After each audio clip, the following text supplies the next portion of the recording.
السلام عليكم ورحمة الله، اللهم صل على سيدنا محمد وآله وصحبه وسلم، كل سنة وأنتم طيبين يا بنات. الزبادي بقى ليه رمضان، ليه تشتريه بالغالي؟ كوب الزبادي دلوقتي بنجيبها ب4.5 وب5 جنيه كمان، طب ليه؟ يعني إحنا لو جبنا لتر حليب هنعمل منه 8 كوبايات زي ما أنتم شايفين كده بالشكل ده، كيلو الحليب دلوقتي بقى ب20 جنيه، إيه رأيكم؟ أو ب22 جنيه في بعض المناطق، يبقى إحنا هنعمل 8 كوبايات زبادي هنعملها ب22 جنيه يا بنات، يبقى إحنا وفرنا لو اشتريتيه ال8 كوبايات ديّة من المحلات يعني من برّه أو هتشتريها ب45 جنيه أقل حاجة يعني.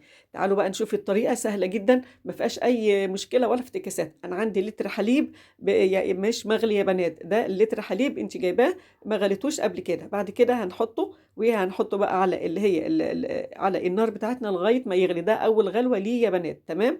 هنقلّبه كويس جدًا، جدًا كده عشان ما يفورش مننا، وبعد كده هنسيبه لغاية ما يبقى دافي بدمعة العين، أهم حاجة لازمًا الدفان بتاعه، مش هنشتغل فيه أبدًا وهو سخن عشان الزبادي ينجح وييجي، شايفين القشطة اللي اتكوّنت عليه، ده إحنا هنستخدمه.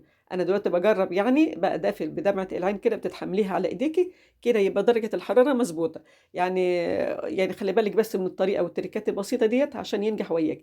أنا عندي بقى كوب زبادي طبعًا إحنا اشتريناه عشان ده اللي هي اسمها الخميرة اللي إحنا هنعمل بيها الزبادي بتاعنا. أنا هاشتغل النهارده في شفشق الخلاط، كلنا عندنا الخلاط وهنعمل. طب ما عندناش خلاط ممكن تضربيه بس كويس جدًا بمضرب يدوي، أهم حاجة هنضربه بقى كده في الخلاط أو على إيديكِ يعني بمضرب يدوي كويس جدًا، بعد كده بعد الضرب بيطلع رغاوي كده زي ما أنتِ شايفة، بس هو كله اختلط، أهم حاجة إن كوب الزبادي يختلط بيه بالحليب بتاعنا.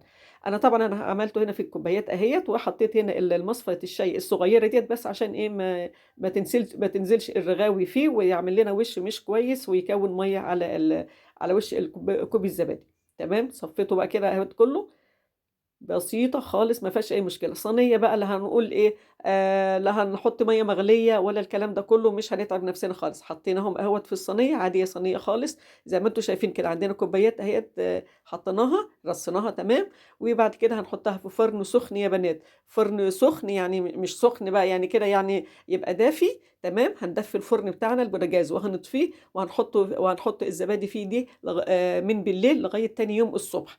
ده بقى تاني يوم الصبح يا بنات لغاية هنا شايفين ما شاء الله لا نقطة مَيّة ولا اتكوّنت عليه وكريمي وفظيع يعني حاجة رهيبة زي ما أنتم شايفين كده، حاجة زبادي فاخر من الآخر زي ما بيقولوا، وطعمه جميل جدًا والغني كمان يعني لمّا كمان تحطّي القشطة بتاعة اللبن فيه تضربيه فيها كمان بيدّيكِ غنو كده، هاحطه بقى في التلاجة وتاكليه بقى بألف هنا وشفا، حاجة بُصّوا فظيعة. توفير التوفير يا جماعة، 8 كوبايات عملناها ب22 جنيه أو ب23 جنيه، يعني لو الحليب يعني أنتِ في أي منطقة حتى لو ب25 جنيه برضه هتبقي موفّرة أكتر من النُص يا بنات، عشان لو الكوب ب5 جنيه إحنا عملنا 8 ب25 جنيه، لكن أنتِ لو اشتريتِ ال8 هيبقى ب45 جنيه، يعني توفير التوفير. ألف هنا وكل سنة وأنتم طيبين لسعاد رمضان.